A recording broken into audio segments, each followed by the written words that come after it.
Vamos a seguir aquí en Canal 24 Horas hablando de temas de seguridad. El anuncio hecho por el presidente de la República, Gabriel Boric, sobre la construcción de una nueva cárcel de alta seguridad para nuestro país, en 90.000 millones de pesos de inversión, 500 plazas que se van a abrir. Esta y otras medidas, esta y otras discusiones en esta materia. Ya estamos en contacto aquí en Canal 24 Horas con el exministro del Interior, Rodrigo Delgado. Rodrigo, bienvenido a Canal 24 Horas. ¿Cómo te va?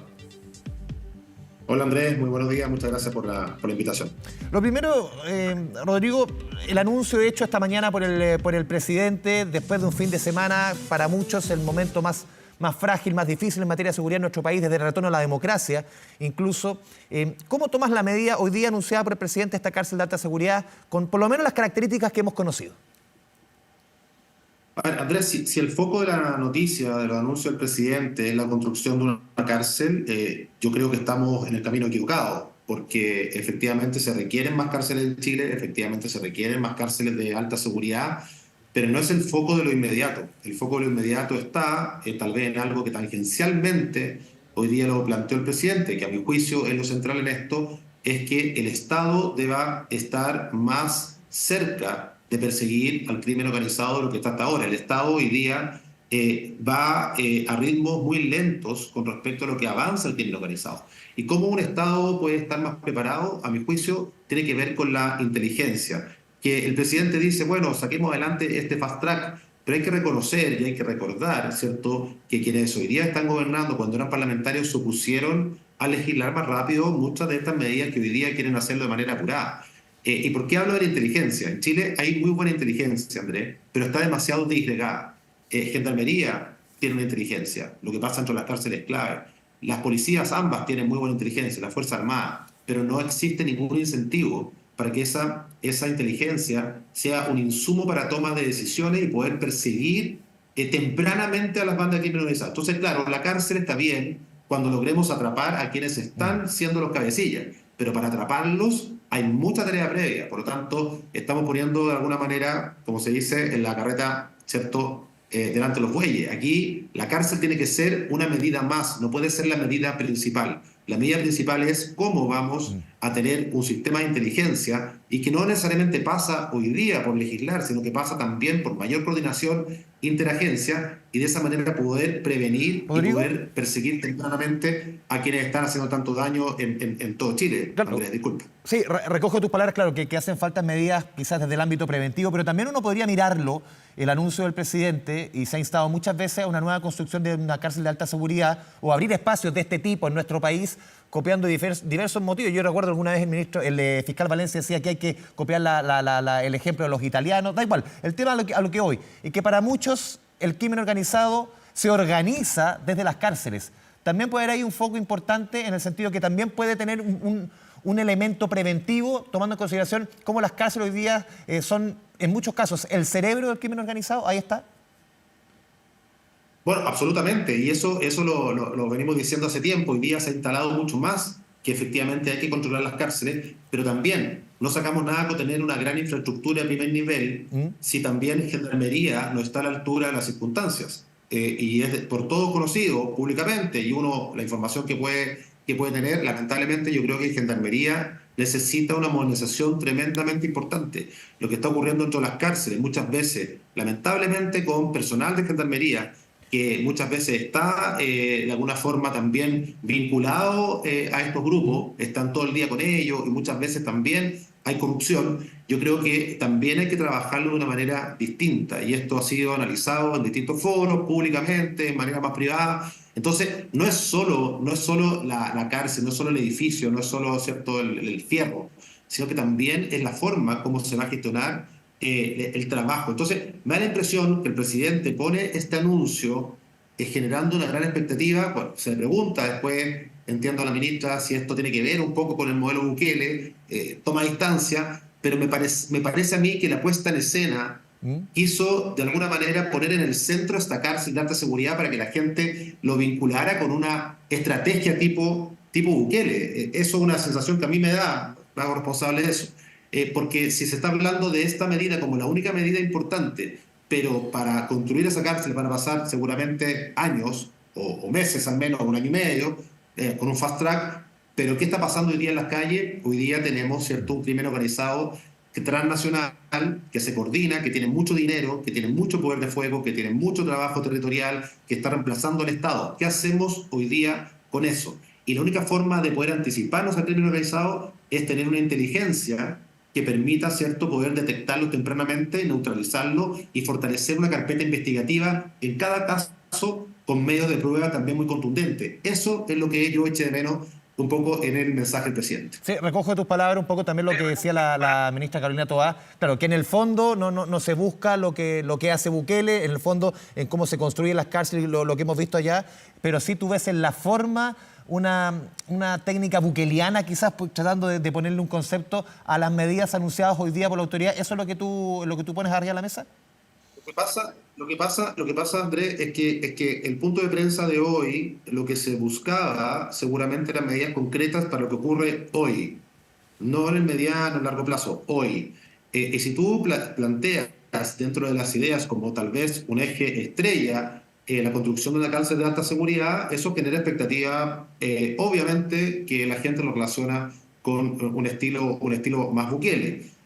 Porque si no se entiende por qué lo metes en estos anuncios. Tú podrías decir después, separadamente, mostrar, ¿cierto?, que vas a fortalecer un programa de cárceles, pero no sacamos nada con hacer un anuncio que no tiene nada que ver con lo que está sucediendo hoy, sino que obviamente va a ser a futuro y no puede ser tampoco la guinda de la torta de tu anuncio.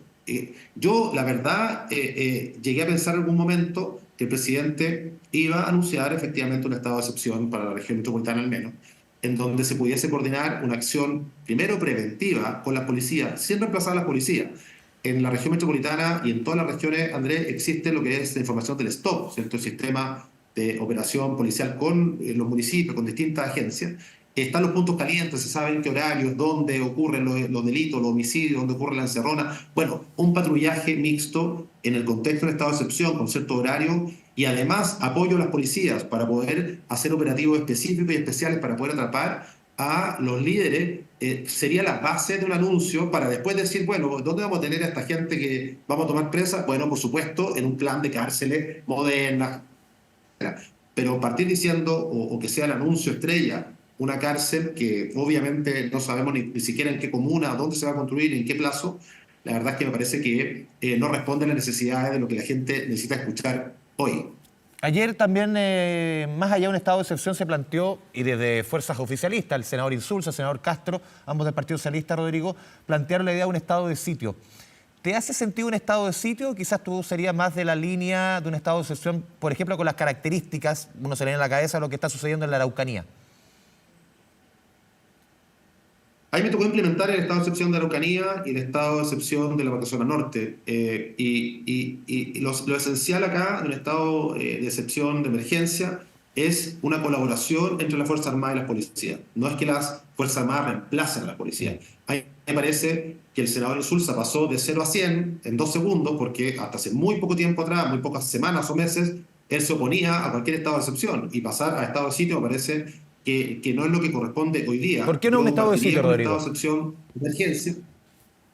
No, porque yo creo que esto tiene que ser gradual. La señal, Andrés, tiene que ser muy clara y tiene que ser una señal operativa realista, ¿ya? Y una señal operativa con juicio de realidad es que las Fuerzas Armadas puedan acompañar a las policías en estos dos focos que yo acabo de mencionar, ¿cierto? Uno, lo preventivo, y dos, lo que tenga que ver con la persecución ya en virtud de investigaciones que ya estén vigentes y poder proveer a la policía, ¿cierto?, de todo aquel armamento, aquellos medios blindados, aquella inteligencia, aquella sofisticación que tiene la Fuerza Armada, que hoy día las policías lamentablemente no cuentan. Ese es el acompañamiento. Un estado de sitio tiene que ver con una especie de guerra civil interna, tiene otros propósitos, a mi juicio. La inmensa mayoría de los chilenos, Andrés, lo que quiere es y merece vivir en paz, salir a trabajar, tener sus reuniones. Yo creo que un estado de sitio sería muy complejo para que la mayoría de los chilenos y chilenas, sobre todo en la región metropolitana, puedan seguir haciendo su vida tal cual como se conoce. Yo creo que hay que fortalecer el trabajo de la policía con la Fuerza Armada y se puede hacer un estado de excepción perfectamente de emergencia, porque una cosa es el decreto y otra cosa es la bajada que se le da después. Y ahí están las atribuciones al jefe de la defensa. Claro. Por ejemplo, si hay que tener un toque de queda, bueno, habrá toque de queda, eso no hay problema. Se habrá que limitar cierta movilidad se limita, pero se sigue trabajando en conjunto. Sí, Rodrigo, en la práctica, ¿cómo se podría aplicar, recojo tu idea, por ejemplo, del estado de excepción? Uno dice, ¿cómo se hace un patrullaje mixto? Porque yo solamente me imagino como ciudadano que es muy distinto a lo que sucede, por ejemplo, en la región de la Araucanía, que es una zona eminentemente rural. Aquí estamos hablando de zonas urbanas. Y uno se imagina que son militares que ellos están formados para la guerra, formados para otro tipo de situaciones, no formados para el orden público, para el patrullaje en las ciudades contra bandas de narcotráfico. ¿Cómo se prepara eso en el fondo, en la práctica? ¿Cómo se lleva a esos militares que están formados para otras cosas, en el menor o el corto, en el plazo más corto, intentar, por ejemplo, hacer un patrullaje mixto? No, el fuerte de la formación militar, por supuesto, no es esta, pero también en una formación militar hoy día en Chile existe también la formación relacionada, ¿cierto?, con el trabajo también en zona urbana, con el trabajo de control de orden público, también existen esas capacitaciones. Eso Ya. ocurre en la Fuerza Armada. Yo creo que acá esto no es blanco-negro. Y te pongo otro ejemplo. ¿Hace cuánto? Hace 15 años atrás, Andrés, la gente que nos está escuchando, se imaginaban a sus municipios tan involucrados en materia de seguridad como es hoy. Acuérdate que hace 15 o 20 años atrás un municipio ni siquiera sabía lo que pasaba dentro de una comisaría, ni siquiera sabía, a lo mejor ni siquiera quién era el comisario, el alcalde no se juntaba con el comisario, no sabía cuáles eran los tipos de delitos, no existía la información que existe ahora. Los municipios tuvieron que adaptarse porque era la primera puerta de entrada de los problemas y los municipios administran realidades. Así como los municipios tuvieron que adaptarse, hay otras instituciones también que tienen que adaptarse, entre ellas la Fuerza Armada. Hoy día el principal enemigo de Chile no es un país vecino que nos vaya a invadir, siempre puede haber una opción, pero no es el principal enemigo es el crimen organizado transnacional. Y las Fuerzas Armadas tienen que estar a la altura de lo que requieren también, en este caso, sus habitantes de un país y tienen que adaptarse también para poder generar esa estrategia. Si hay que capacitar más, habrá que hacerlo. Si hay que tener más tecnología relacionada con aquello, habrá que hacerlo. Si hay que cambiar el foco, habrá que hacerlo como lo han hecho tantas instituciones. Ahora, toda la información de los delitos, de los horarios, de los lugares donde ocurren, y además, déjame decirte, Andrés, una cosa, este mito de que las bandas de crimen organizado, lamentablemente ocurrió en Lampa, viven en el centro de Santiago, los cabecillas tratan de vivir lo más alejado posible de la urbe y tratan de vivir muchas veces en lugares donde hay poca densidad y donde hay poca también capacidad de control policial. Por lo tanto, esta zona rural de la región metropolitana también tiene mucho que decir respecto a lo que está pasando en materia de crimen organizado. Por lo tanto, ahí uno podría encontrar una similitud entre lo que pasa eventualmente en la macrozona sur y lo que puede ocurrir en la zona rural de la región metropolitana. Entonces, no hay tantas diferencias. Yo creo que acá hay que adaptarse, hay que entender que el enemigo cambió, ¿cierto? Ya no es la amenaza de un enemigo extranjero, sino que hoy día tenemos grupos nacionales y transnacionales de coordinación, de dinero, de poder de fuego altísimo, de armas muy superiores a las que manejan las policías, que están amenazando lamentablemente a distintas comunidades, distintas, ¿cierto?, comunas y obviamente las Fuerzas Armadas tienen que ponerse a la altura de ese desafío. Sí, en lo netamente político, ¿tú compartes la posición que ha adoptado Chile Vamos, la oposición, el sector obviamente que tú te identificas con pedir inmediatamente el día martes la renuncia al presidente Boric, de la ministra Toá, del subsecretario Monsalve, del subsecretario Vergara? ¿Tú compartes esa idea, ese planteamiento? O sea, yo por haber vivido este tipo de cargos, Andrés, lo que te puedo decir es que esa decisión corresponde al presidente de la República. A mí no me gustaba cuando me la pedían, ni tampoco voy a opinar respecto a aquello. Lo que sí el presidente tiene que tener la sapiencia y la tranquilidad de poder evaluar a su equipo. Yo creo que de ese tridente que tú me estás nombrando, el más débil es el subsecretario de Prevención del Delito, de todas Eduardo maneras. Vergara. ¿Ah? Absolutamente. Creo que hay un fracaso en su política, en su discurso. Creo que el plan Calle Sin Violencia es absolutamente un plan fracasado. Se trató de hacer esto con algunos horarios de patrulla en algunas comunas. La verdad es que no tiene ningún sentido generar además un nombre que genera tanta expectativa. Pero, insisto, estas son decisiones obviamente del presidente y así como cuando yo era ministro y me pedían de repente la renuncia de distintos sectores, la verdad es que tampoco voy a caer en eso, pero sí, si tú me pides una evaluación, creo que de ese tridente el subsecretario de Prevención del Delito es el más débil de todo. Sí, por último, Rodrigo, ¿cómo has visto tú? Claro, estuviste prácticamente el último año y medio del segundo gobierno del presidente Piñera en el Ministerio del Interior. ¿Cómo has visto la evolución de los homicidios en nuestro país? Hemos visto la cantidad de homicidios este año, cuánto ha crecido, el tipo de homicidio, lo que pasó en Quilicura, que fue de verdad, fue una ráfaga, fue una matanza, lo mismo que sucedió en Lampa, algo a lo que no estábamos acostumbrados. ¿Cómo has visto tú desde tu rol? Claro, son noticias que veníamos viendo en los últimos años, pero cada vez se van repitiendo más. ¿Cómo las has visto Bueno, desde tu posición?